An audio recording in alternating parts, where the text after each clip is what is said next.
आज हम आप सभी के लिए लेके आए हैं ह्यूमन ब्लड, मानव रुधिर या मानव रक्त। तो स्वागत है आप सभी का आपके अपने YouTube channel drill of nursing पे।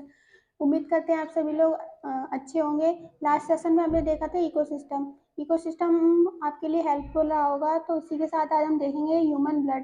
ह्यूमन ब्लड के बारे में जानेंगे, क्या होता है, कैसे बनता है, कहाँ बनता है, इसमें क्या क्या होता है।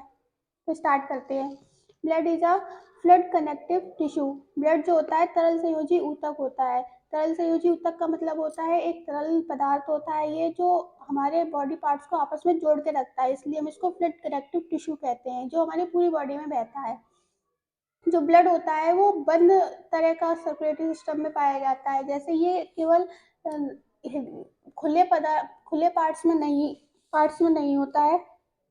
ये ब्लड वेसल्स में और हार्ट तक ही लिमिटेड होता है, खुले स्थानों पे नहीं बहता है ब्लड।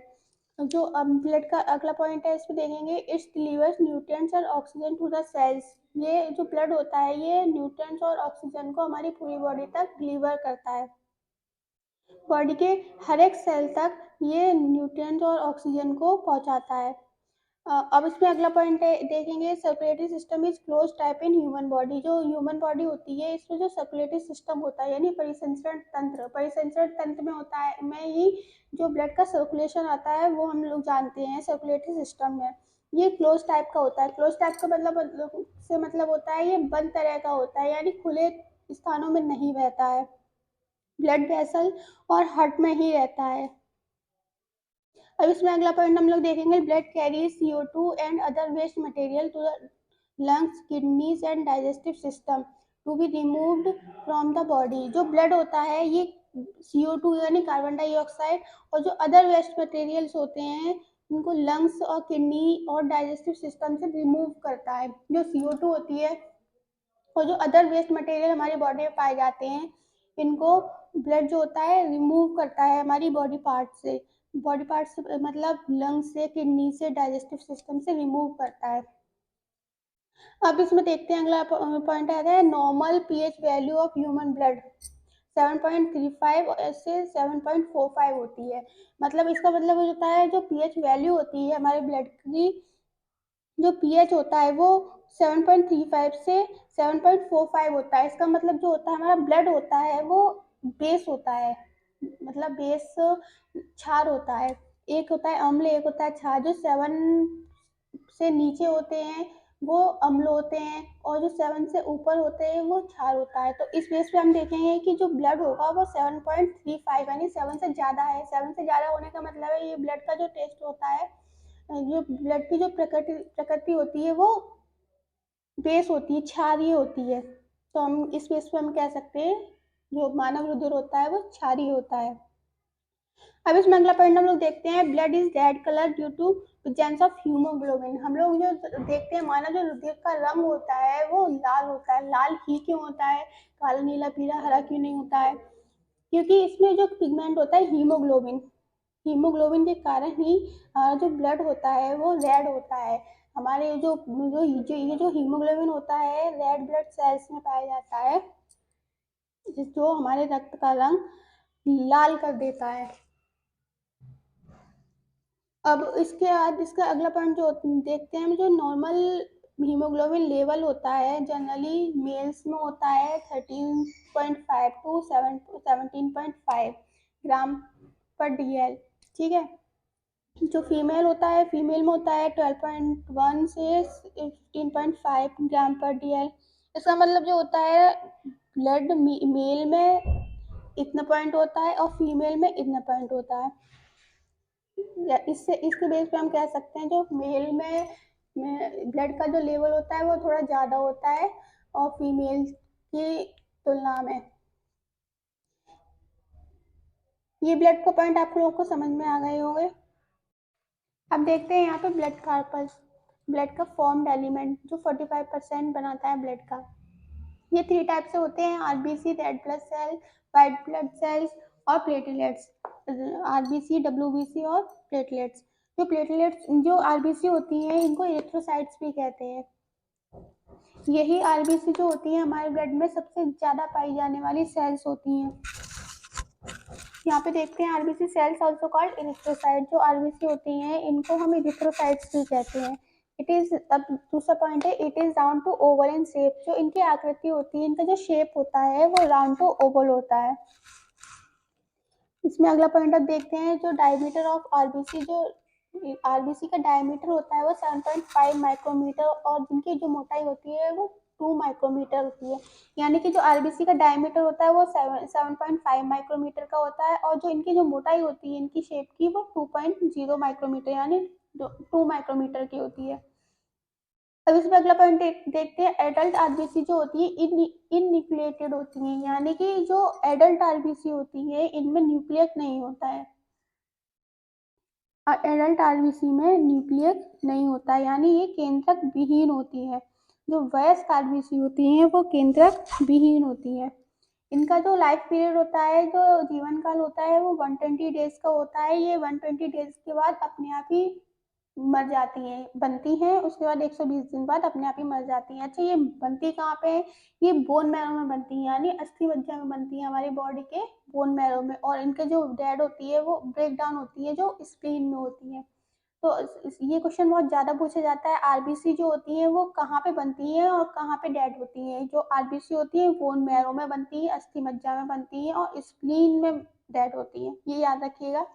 अब इसमें अगला पॉइंट होता है, इनकी जो नॉर्मल रेंज होती है आरबीसी की, हमारे बॉडी में के ब्लड में नॉर्मल जो रेंज होती है वो 4.5 से 5.5 मिलियन होती है, यानी 4.5 मिलियन से 5.5 मिलियन तक होती ही होती है। इनसे कम या इनसे ज़्यादा होती है तो बॉडी में दिक्कतें शुरू हो जाती हैं, इन्फेक्शन स्टार्ट हो जाते हैं। तो इनमें जो present haemoglobin cause blood is red, पिछले पिछले अभी हमने डिस्कस किया था, जो ब्लड होता है इसका कलर रेड ही क्यों होता है? ये हीमोग्लोबिन के कारण होता है। इनमें आरबीसी के अंदर जो हीमोग्लोबिन प्रेजेंट होता है जो हमारे ब्लड को रेड कलर देता है। हीमोग्लोबिन एक पिगमेंट होता है जिसकी वजह से ही जो ब्लड होता है, रुधिर होता है, वो लाल रंग का होता है। अब इसमें अगला पॉइंट है, हेल्दी एडल्ट ह्यूमन का जो एच बी होता है वो 12 से 18 ग्राम पर डीएल होता है, डेसीलीटर। डीएल का मतलब यहाँ पे है डेसीलीटर, यानी कि एच बी हमारी बॉडी में 12 से 18 ग्राम पर डेसीलीटर होना ही चाहिए। They form in bone marrow and break down in spleen, यही बात है, जो बोन मैरो में बनती है आरबीसी और स्प्लीन में ब्रेक डाउन होती है।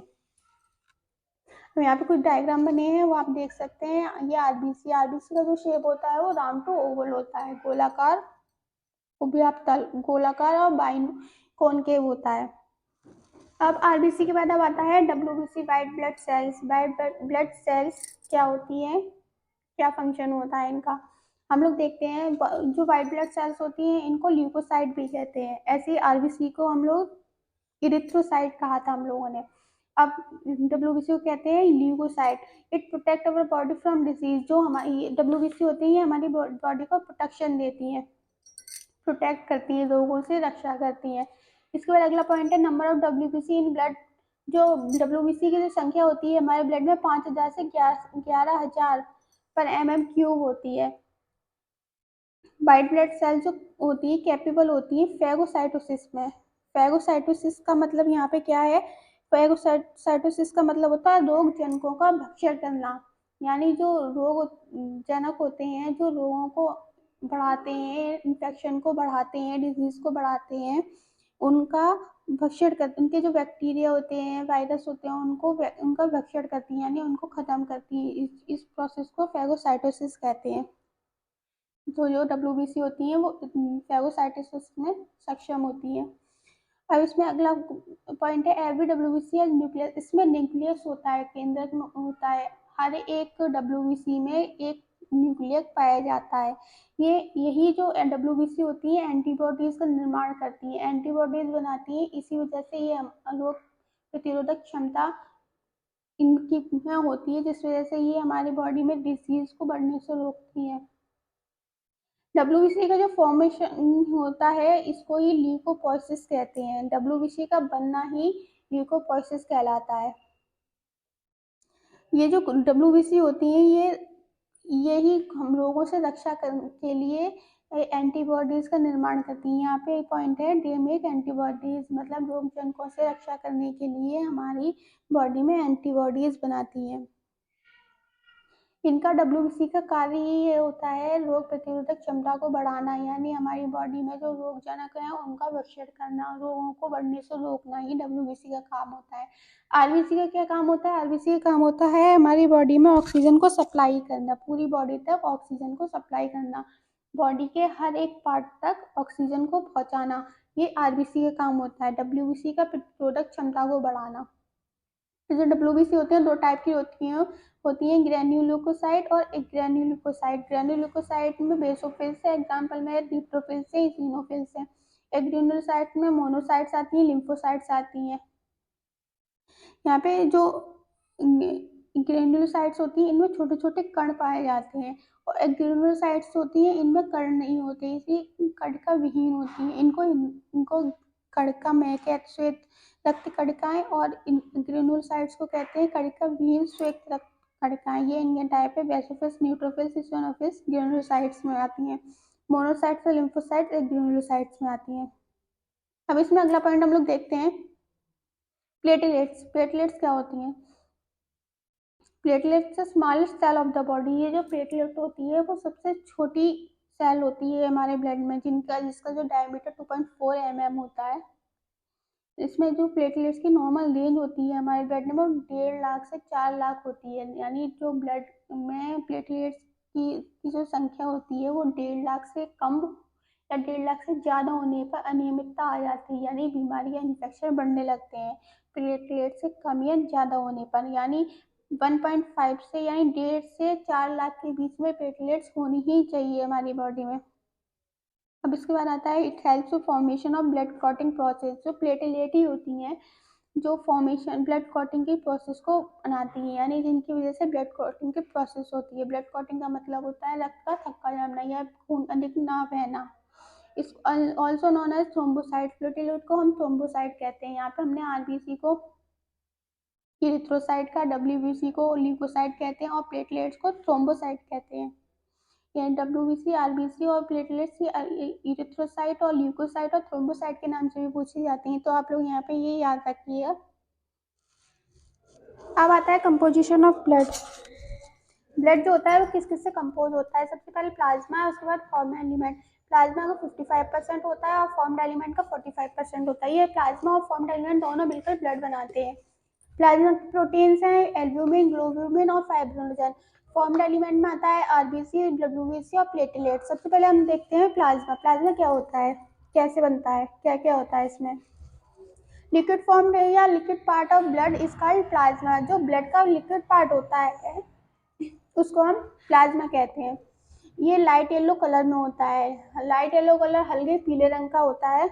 लो बेस लिक्विड होता है। लो बेस लिक्विड का मतलब होता है इसका जो पीएच होता है वो 7.4 होता है। 7.4 मतलब वो क्षारीय होता है, हल्का क्षारीय होता है। 7 से नीचे होता है वो अम्लीय होते हैं, एसिटिक हो गए, और जो 7 से ऊपर होते हैं वो क्षारीय हो गए, यानी बेस हो गए। 7.4 से मतलब लो बेस, मतलब हल्का क्षारीय होता है। कंपोज बाय 92% वाटर होता है इसमें, और 8% फॉर्म मैटर्स होते हैं। जो प्लाज्मा होता है उसमें 92% पानी होता है, और बाकी का जो 8% रह गया वो उसमें घुलित पदार्थ होते हैं। अब इसके बाद आता है, it help uniform distribution of heat in body. जो प्लाज्मा होता है वो हमारे बॉडी में एक समान हीट ऊष्मा का वितरण करने में मदद करता है। एक समान ऊष्मा का मतलब पूरी बॉडी में जो हीट का फैलाव स्प्रेड होता है वो एक ही समान होता है, कहीं कम या कहीं ज़्यादा नहीं होता। पूरी बॉडी में एक तरह से ही ऊष्मा का प्रभाव होता है। Plasma proteins are involved in blood clotting, immune function, maintaining osmotic pressure। जो प्लाज्मा होती है, जिसमें प्लाज्मा में जो प्रोटीन्स होती हैं वो हेल्प करती हैं ब्लड क्लॉटिंग में, यानी रक्त स्राव को रोकने में। इम्यून फंक्शन में हमारे इम्यून फंक्शन के लिए, और मेंटेन ऑस्मोटिक प्रेशर, हमारा जो ऊष्मा का प्रभाव होता है उसमें दाब होता है हमारी बॉडी में, उसको मेंटेन करती है। प्लाज्मा की प्रोटीन उसको मेंटेन करके रखती है। जो हमारा जो प्लाज्मा होता है हमारी बॉडी में उत्सर्जित जो पदार्थ होते हैं, हार्मोन्स हो गए, कार्बन डाइऑक्साइड हो गए, इनके ट्रांसपोर्शन में हेल्प करते हैं। और ये प्लाज्मा जो होता है 55% होता है इसमें हमारे ब्लड में। अब इसके बाद है ये plasma can be separated from whole blood and use for medical treatment. जो प्लाज्मा ही होता है हमारे मेडिकल ट्रीटमेंट के लिए हम इसको यूज करते हैं। तो अब इसमें सबसे पहले हमने देखा था प्लाज्मा, अब हम देखते हैं फॉर्म्ड एलिमेंट। फॉर्म्ड एलिमेंट में होता है घुलित पदार्थ होते हैं जिसमें आरबीसी हो गए, red blood cell, WBC, white blood cells और प्लेटलेट्स।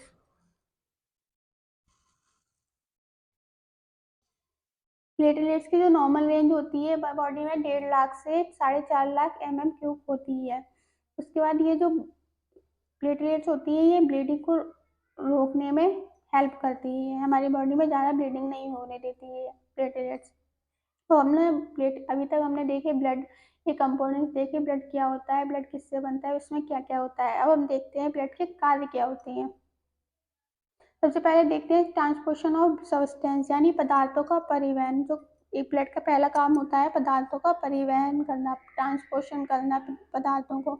यानी कि जो ब्लड होता है वो फेफड़ों से ऑक्सीजन को हर एक सेल तक पहुंचाता है, ऑक्सीजन को फेफड़ों से हर सेल तक पहुंचाता है। दूसरा कार्य होता है इसका जो CO2 होती है, कार्बन डाइऑक्साइड होती है, ये हर सेल से CO2 को फेफड़ों तक, लंग्स तक पहुंचाता है। अब इसके बाद इसका काम होता है जो अवशोषित जो पदार्थ होते हैं, पोषकों के जो अवशोषित पदार्थ होते हैं वो शरीर के सभी भागों तक पहुंचाता है। और जो उत्सर्जी अंग होते हैं उन जैसे जो यूरिया, नाइट्रोजनस अपशिष्ट पदार्थ होते हैं वो लीवर से निकाल के उत्सर्जी अंगों तक पहुंचाता है। ब्लड का कार्य होता है ये शरीर के जो लवण होते हैं उनका भी परिवहन करने का काम करता है। और जो अंतस्रावी ग्रंथियों के जो हार्मोन्स होते हैं उनका जो सीक्रेशन होता है उनको भी ट्रांसपोर्ट करता है ब्लड। अब इसका सेकंड फंक्शन देखेंगे, प्रोटेक्टिव फंक्शन ऑफ ब्लड। यानी जो रक्त होता है इसके जो रक्षात्मक कार्य क्या होते हैं। पहले तो देखा हम लोगों ने पदार्थों का परिवहन। अब दूसरा आता है रक्षात्मक कार्य। रक्षात्मक कार्य में क्या करता है, ये WBC जो होता है रोगाणु का भक्षण कर एंटीबॉडीज का निर्माण करता है जो हमें रोगों से बचाती है। ये ब्लड क्लॉटिंग में भी हेल्प करता है, जो चोट लग जाती है उसके समय ब्लड ब्लीडिंग को रोकने का काम करती है। और जो ये ब्लड ही होता है जो हमारी बॉडी में जो हीट होती है उसको यूनिफॉर्म डिस्ट्रीब्यूट करता है हमारी बॉडी में। मतलब इसका मतलब होता है एक समान वितरण करता है, यानी एक समान ही ऊष्मा का वितरण होता है हमारी बॉडी में ब्लड के द्वारा। अब तीसरा काम इसका देखते हैं, रक्त के नियामक कार्य, रेगुलेटरी फंक्शन ऑफ। रेगुलर जो फंक्शन होते हैं वो ब्लड के क्या होते हैं, यानी जो हमारी बॉडी का जो pH होता है उसको एक सा बनाए रखता है। और हमारी बॉडी में जो ब्लड का जो बैलेंसिंग होती है उसको भी नॉर्मल करता है ब्लड। अब इसमें यहाँ पे हम लोग देखेंगे क्लॉटिंग क्या होती है। अभी तक जो ब्लड होता है इसका काम होता है क्लॉटिंग, प्लेटलेट्स का काम होता है क्लॉटिंग करना। क्लॉटिंग का मतलब क्या होता है, कैसे होती है, क्या होता है क्लॉटिंग में। क्लॉटिंग में सबसे पहले हम देखते हैं जो ब्लड वेसल्स, अगर हमारी जो इंजरी हो जाती है ब्लड वेसल में, जब भी हमारी इसमें चोट लगती है तो खून निकलना स्टार्ट हो जाता है। खून निकलता है तो प्लेटलेट्स और जो हमारी बॉडी में जो प्लेटलेट्स होती हैं वो अट्रैक्ट करती हैं। अट्रैक्ट होने के बाद वहाँ उसमें जो थ्रोम रिलीज होता है, थ्रोम्बोप्लास्टिन नामक पिगमेंट रिलीज होता है। जो हमारी बॉडी में जो प्रेजेंट कैल्शियम आयन जो प्रेजेंट होते हैं उनकी उपस्थिति में प्रोटीन, प्लाज्मा की जो प्रोटीन होती है प्रोथ्रोम्बिन, वो एक्टिवेट हो जाती है। प्लाज्मा में कौन सी प्रोटीन होती है, प्रोथ्रोम्बिन जो प्रोटीन होती है वो एक्टिवेट होकर थ्रोम्बिन बन जाती है, यानी एक्टिवेट होकर थ्रोम्बिन बन जाती है। उसके बाद जो फाइब्रिनोजन जो पिगमेंट होता है, प्रोटीन होती है, फाइब्रिन में चेंज हो जाती है। फाइब्रिन में चेंज हो जाने के बाद अपने चारों तरफ एक कुछ जाल सा बना लेती है। एक्टिवेट जो प्लेटलेट्स हो जाती है फाइब्रिन मैश होके अपने चारों तरफ एक जाल सा बना लेती है जो हल्का पीले रंग का होता है, जिसको हम खुरंट या पस जैसा पदार्थ में निकलता है, दिखता है हमें। वो अपनी तरफ जाल बनाने के बाद ब्लड को बहने से रोकती है। इससे जो जाल बन जाता है हल्का हल्का, वो धीरे धीरे करके गहरा काला सा होने लगता है। वो गहरा काला जब हो जाता है तो वो ब्लड रुकना, निकलना, बहना बंद हो जाता है, जिसको हम ब्लड क्लॉटिंग कहते हैं। हमारी बॉडी में जो ब्लड क्लॉटिंग का टाइम होता है, जो हल्के घाव होते हैं, हल्के घावों में ब्लड क्लॉट 2 से 5 मिनट में हो जाता है, यानी 2 से 5 मिनट में खून निकलना बंद हो जाता है। और जो गहरे घाव होते हैं उनमें कम से कम 4 से 10 मिनट का टाइम लग जाता है ब्लड क्लॉटिंग में, जो गहरे घाव में। तो आज का टॉपिक था ह्यूमन ब्लड। उम्मीद करते हैं आपको ये टॉपिक समझ में आया होगा। अगर आपको अच्छा लगा, थोड़ा सा भी हेल्पफुल रहा है, तो इस वीडियो को लाइक करें, शेयर करें और सब्सक्राइब करें हमारे चैनल को। अपने साथ अपना यूं ही बनाए रखिएगा। उम्मीद करते हैं आपको हमारी जो क्लास है, कंटेंट है, पसंद आ रहा होगा। तो आशा करते हैं आपको हमारी वीडियो पसंद आई हो, तो लाइक शेयर और सब्सक्राइब इसको ज़रूर करिएगा। ऐसे ही अपना साथ बनाए रखिए हमारे चैनल के साथ। धन्यवाद।